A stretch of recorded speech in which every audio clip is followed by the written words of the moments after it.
ಹೆಣ್ಮಕ್ಳು ಅಂತ ಇರುತ್ತೆ, ಒಂದಷ್ಟು ಬೈಫರ್ಕೇಶನ್ ಇರುತ್ತಲ್ವಾ, ಆ ಥರದ್ದೇನೋ ಪ್ಲಾನ್? ನನಗೆ ಗೊತ್ತಿರೋ ಅಲ್ಪ ಮಾಹಿತಿ ಪ್ರಕಾರ ಸೀರಿಯಲ್ ನೋಡುವ ವಯೋಮಾನ 35+ ಇಲ್ಲ 40+ ಮೇಲೆ ಇರ್ತಾರಲ್ಲ ಸರ್, ಅವ್ರಿಗೆ ನಾವು ಏನು ಕೊಡಬೇಕು ಅನ್ನೋದು ಚಾನಲ್ಗೂ ಗೊತ್ತಿರುತ್ತೆ. ಅವ್ರು ಅದ್ರ ಪ್ರಕಾರ ಕತೆ ಮಾಡ್ಕೊಂಡು ಹೋಗ್ತಾರೆ ಸರ್. ಅದಕ್ಕೆ ಪೂರ್ವಕವಾಗಿ ನಾನು ಶೂಟಿಂಗ್ ಮಾಡಿಕೊಂಡು ನಮಗೇನು ನನ್ನ ಕಡೆಯಿಂದ ಏನು ಬೆಸ್ಟ್ ಕೊಡ್ಬೋದು ಅದು ಕೊಡ್ತೀವಿ ಸರ್. ಯಾಕಂದರೆ ನಿಮ್ಮ TRP ಎಲ್ಲಿವರೆಗೂ ಚೆನ್ನಾಗಿರುತ್ತೋ ಅಲ್ಲಿವರೆಗೂ ನೀವೆಲ್ಲ ಗಟ್ಟಿಯಾಗಿರ್ತೀರಾ ಸರ್. ನಾನು TRP ಬಗ್ಗೆ ತಲೆನೇ ಕೆಡ್ಸ್ಕೊಂಡಿಲ್ಲ ಸರ್. ಸೀರಿಯಲ್ನ ಚೆನ್ನಾಗಿ ಮಾಡಬೇಕು ಅಷ್ಟೇ ಅಲ್ಟಿಮೇಟು. ಸರ್ ಇದು ಡೈರೆಕ್ಟರ್ ಸರ್ಗೆ. ಸರ್ ನಾರ್ಮಲ್ ಲೈಫಲ್ಲೂ ಅಣ್ಣ ತಮ್ಮನಿಗೆ ಜಗಳ ಆಗೋದುಂಟು, ಯಾವುದಾದ್ರು ಒರಿಜಿನಲ್ ಸ್ಟೋರಿ ಇಟ್ಕೊಂಡು ಈ ಕತೆ ಬರ್ತಿದ್ದೀರಾ ಅನ್ನೋದು ಸರ್? ಇದು ಎಲ್ಲರ ಬದುಕಲ್ಲೂ ಘಟಿಸೋ ಅಂಥದ್ದು ಕಥೆನೇ ಇದು. ಎಲ್ಲರ ಜೀವನದಲ್ಲೂ ಆಗೋಂಥದ್ದೇ, ಎಲ್ಲ ಫ್ಯಾಮಿಲಿಯಲ್ಲಿ ಆಗೋಂಥದ್ದೇ, ಏನು ತುಂಬ ಎಕ್ಸ್ಟ್ರಾರ್ಡಿನರಿ ಅಂತೆಲ್ಲ ನಮ್ಮ ಮಧ್ಯೆ ನಡೆಯೋಂಥ ಒಂದು ಕತೆ ಇದೆ ಅಷ್ಟೇ.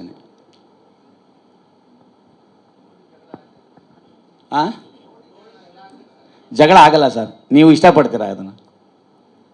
ಅಣ್ಣನ ತಮ್ಮಂದ್ರೆ ಹಿಂಗಿರಬೇಕು ಅನ್ನೋದೊಂದು ಕೂಡು ಕುಟುಂಬ ಅಂದರೆ ಹಿಂಗಿರಬೇಕು, ಅಣ್ಣ ತಮ್ಮಂದ್ರೆ ಹಿಂಗಿರಬೇಕು, ನನ್ನ ಮಗಳು ಹಿಂಗಿರಬೇಕು ಅನ್ನೋ ಹೀರೋಯಿನ್ ನೋಡಿ ಇದು ಮಾಡ್ತೀರ.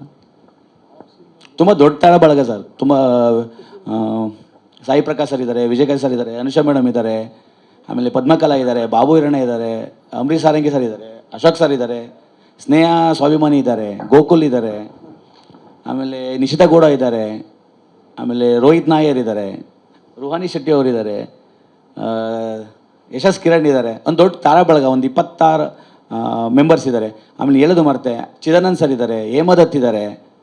ಒಂದು ದೊಡ್ಡ ತಾರಾ ಬಳಗ, ಒಂದು ಒಳ್ಳೆ ಕತೆ ಸರ್. ಇದು 35 to 35+ ಇದ್ದವ್ರನ್ನ ಟಾರ್ಗೆಟ್ ಆಡಿಯನ್ಸ್ ಅಂತ ಹೇಳಿದ್ರೆ, ಈಗ ಸೂರಜ್ ಅವರು ಆ್ಯಕ್ಚುಲಿ ಅವರು ಈಸ್ ಲೈಕ್ ಬೈ ಜೆನ್ಜೀಸ್ ಆಲ್ಸೋ, ಅಂದರೆ ಆ ಥರ ಕಥೆ ಯಾಕೆ ಮಾಡ್ಕೊಳ್ಬಾರ್ದು? ಆ್ಯಕ್ಚುಲಿ ಅವ್ರನ್ನೂ ಕೂಡ ಟಾರ್ಗೆಟ್ ಮಾಡ್ಬೋದಲ್ಲ? ಅದಕ್ಕೆ ಅಲ್ವಾ ಸರ್ ಇವ್ರನ್ನ ಹಾಕೊಂಡಿರೋದು. ಅದೇ ಅವ್ರನ್ನ ಹಾಕೊಂಡು 35+ ಹಳೆಯದೇ ಮಾಡಬೇಡಿ ಅಂತ. 35+ ಇವರು, 25+ ಇವರು ಒಳಗಡೆ.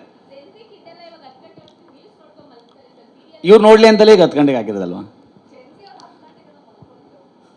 2 ಗಂಟೆ 3 ಗಂಟೆ ಆಗುತ್ತೆ ಅವ್ರು ಮಲಗೋದು.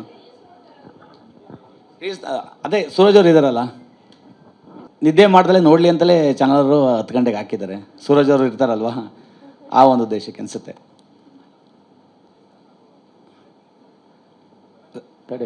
ಸರ್ ಸ್ಲ್ಯಾಡ್ ಬಗ್ಗೆ ತಲೆ ಕೆಲ್ಸ್ಕೊಳ್ದೆ JD ಸರ್ ಏನು ಕೊಟ್ಟಿದ್ರು ಅದನ್ನು ಕಾಯ ವಾಚ ಮನಸ ಶ್ರದ್ಧೆಯಿಂದ ಕೆಲಸ ಮಾಡಿದ್ದೀವಿ ಸರ್. ಚೆನ್ನಾಗಿದೆ, ನೋಡ್ತಾರೆ, ಒಂದು ಕಾನ್ಫಿಡೆಂಟ್ ಇದೆ ಸರ್.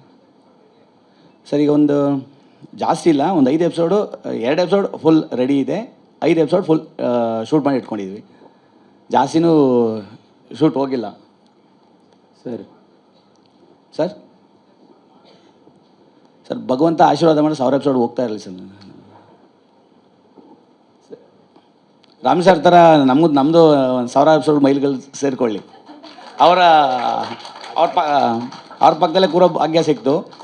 ಅವ್ರದ್ದು ಲಕ್ಕು ಸ್ವಲ್ಪ ನಮಗೂ ಸೇರ್ಕೊಳ್ಳಿ, ಹಂಗೆ 1000 ಎಪಿಸೋಡ್ ಹೋಗ್ತಾ ಇರಲಿ ಸರ್. ನಾನು ಜೊತೆಯಲ್ಲಿ ಅಮೃತಧಾರೆ, ಅಣ್ಣಯ್ಯ, ಲಕ್ಷ್ಮೀ ನಿವಾಸ ಎಲ್ಲ ಲಾಂಚ್ ಮಾಡಿದ್ದೆ. ಕಲರ್ಸಲ್ಲೂ ಕೂಡ ರಾಧಾರಮಣ ಲಾಂಚಿಂಗ್ ಆಗಿತ್ತು, ಕಿನ್ನರಿ ಮಾಡಿದ್ದೆ.